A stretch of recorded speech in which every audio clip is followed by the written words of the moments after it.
বাংলাদেশের রাজনীতিতে খালেদা জিয়ার উত্থান ১৯৮৩ সালে তার স্বামী জিয়াউর রহমান হত্যাকাণ্ডের পরে যখন বিএনপি বিপর্যস্ত অবস্থায় তখন তিনি দলের হাল ধরেছিলেন।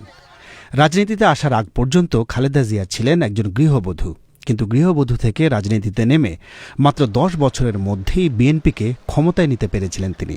হয়েছিলেন বাংলাদেশের ইতিহাসের প্রথম নারী প্রধানমন্ত্রী।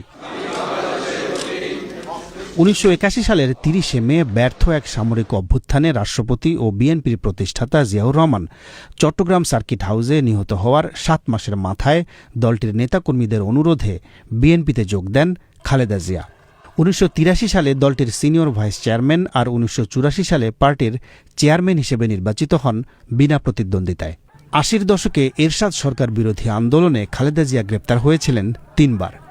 ১৯৮৬ সালে এরশাদ সরকারের অধীনে সংসদ নির্বাচনে অংশ না নিয়ে আন্দোলন অব্যাহত রাখায় খালেদা জিয়ার পরিচিতি তৈরি হয় আপসহীন নেত্রী হিসেবে।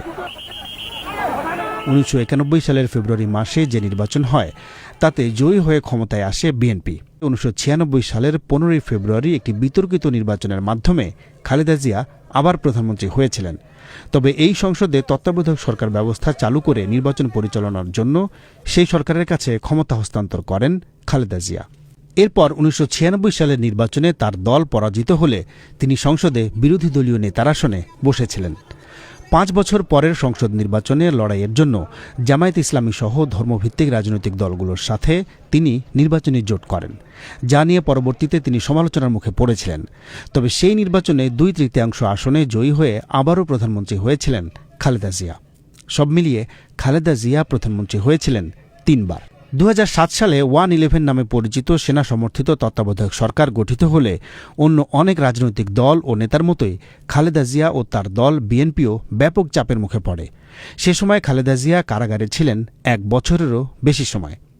২০০৮ সালের নির্বাচনে পরাজয়ের পর থেকে টানা ১ যুগেরও বেশি সময় ক্ষমতার বাইরে ছিলেন খালেদা জিয়া।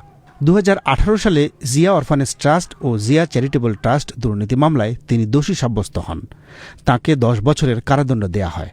তবে ২ বছরের বেশি সময় জেলে থাকার পর অসুস্থতার কারণে আওয়ামী লীগ সরকারের নির্বাহী আদেশে বিভিন্ন শর্তে মুক্তি পেয়েছিলেন তিনি। ৫ই অগস্ট পরবর্তী সময়ে বাংলাদেশে সক্রিয় রাজনৈতিক দলগুলোর মধ্যে আন্দোলনের ভূমিকা নিয়ে মতপার্থক্য দেখা গেলেও খালেদা জিয়াকে আন্দোলনে যুক্ত সব পক্ষই সম্মানের চোখে দেখেছে।